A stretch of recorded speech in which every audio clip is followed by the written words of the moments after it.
প্রিয় শিক্ষার্থী,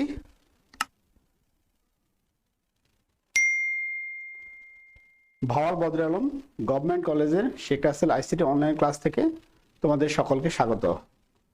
ভাওয়াল বদরে আলম সরকারি কলেজে মার্কেটিং সাবজেক্টে যারা ভর্তি হয়েছে তাদের জন্য একটা কোর্স আছে ইন্ট্রোডাকশন টু কম্পিউটার। এই ইন্ট্রোডাকশন টু কম্পিউটার ক্লাসটা আমি কন্টিনিউ করব। এই জন্য আমি একটু আমার পরিচয় দিয়ে নিতেছি। আমার নাম engineer Mohammad Zainul Abedin, lecturer ICT 36 BCS, Bhawal Badre Alam government college. Mainly আজকে ক্লাসটা হবে মেনলি পরিচিতিমূলক। আমি আমার পরিচয় দিই খুব দ্রুত আজকে ক্লাসটা শেষ করব।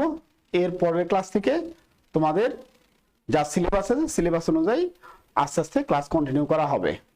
যাই হোক, আমি মনে করি তোমরা যারা অলরেডি ভর্তি হয়ে গেছো অনেকেই হয়তো এখানে কন্টিনিউ করবে না, ভালো ভালো ভার্সিটি বা পাবলিক ভার্সিটিতে ভর্তি হবা, সেই শুভকামনা অবশ্যই তোমাদের জন্য থাকবে।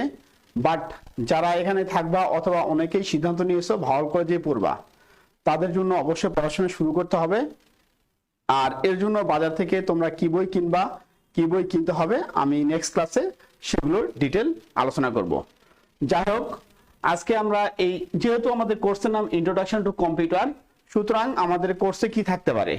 আমাদের কোর্সে সাধারণত থাকবে একটা কম্পিউটারে বিভিন্ন সিস্টেম, যেমন software system, operating system, hardware system, একটা সফটওয়্যার কম্পিউটারের ব্যবহার বা আইটি ক্ষেত্রে বিভিন্ন ব্যবহার, আইটি বিজনেস, এই সামগ্রিক আইটি বিষয়গুলোই মেনলি এই কম্পিউটার ইন্ট্রোডাকশন টু কম্পিউটার চ্যাপ্টারে পড়ানো হবে।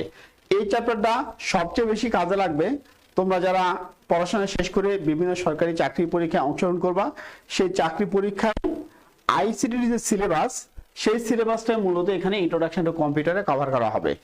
সুতরাং তোমরা যদি এখানে ইন্ট্রোডাকশন টু কম্পিউটারটা ভালো করে পড়াশোনা করো, তাহলে তোমাদের চাকরি বাজারে গিয়ে যে সরকারি চাকরির জন্য যে পরীক্ষাগুলো দিবা, সেই পরীক্ষায় তোমাদের অনেক উপকার হবে। এটা একটা বিষয়। আর একটা বিষয় হচ্ছে ইন্ট্রোডাকশন টু কম্পিউটার আসলে সাবজেক্টের যদিও সিলেবাস একদম শর্ট, তো আমি মনে করি তোমাদের উচিত এই যে কম্পিউটার বিষয়গুলো বা সফটওয়্যার বিষয়গুলো বা বিভিন্ন সফটওয়্যার ব্যবহার, এগুলো যত এক্সপার্ট ভাবে সম্ভব সেটা তোমাদের আয়ত্ত করা। কারণ তোমরা যেহেতু বিবিএর স্টুডেন্ট, তোমাদের বিভিন্ন প্রাইভেট সেক্টরের কথা যদি বলি, তোমরা যারা প্রাইভেট জবে যাবা, প্রাইভেট সেক্টরে আসলে কম্পিউটারের নলেজের কোনো কি বলবো, এটা না থাকা একদম চলবেই না। যারা প্রাইভেট সেক্টরে জব করবা, বিবিএ, এমবিএ বা অ্যাডমিনিস্ট্রেশন জব করবা, তাদের জন্য কম্পিউটার ব্যবহারটা জানা অত্যাধিক প্রয়োজন। এই জন্য আমি মনে করি তোমরা এই কোর্সের পাশাপাশি যাদের কম্পিউটার আছে অথবা বিভিন্নভাবে কম্পিউটার কালেক্ট করে বিভিন্ন ধরনের software, Microsoft Office, Microsoft Excel, Microsoft PowerPoint বা এরপর আরো বিভিন্ন ধরনের সফটওয়্যার আছে যেগুলো বিজনেসে খুব প্রয়োজন হয়, এই সফটওয়্যারগুলো ব্যবহার তোমরা যত দ্রুত শিখতে পারবা, তোমাদের চাকরি বাজারে তোমাদের চাহিদা তত বেশি বৃদ্ধি পাবে। এটা একটা বিষয়। আমি আশা করব তোমরা এই ইন্ট্রোডাকশন টু কম্পিউটার কোর্সটাকে অত্যন্ত ভালোভাবে আয়ত্ত করবা, যাতে চাকরি পরীক্ষা যেমন ভালো করতে পারো, আবার বিভিন্ন কর্মক্ষেত্রে গিয়ে কম্পিউটার ব্যবহারে এক্সপার্ট হতে পারো। এটা একটা বিষয়। আর আরেকটা বিষয় হলো যে তোমাদের এই চ্যাপ্টারটা অবশ্যই ভালো করে পড়তে হবে, যাতে তোমরা খুব ভালোভাবে খুব ভালো মার্কস নিয়ে এই চ্যাপ্টারটা, এই সাবজেক্টটা পার হতে পারো। ওকে, আজকের ক্লাস এই পর্যন্তই।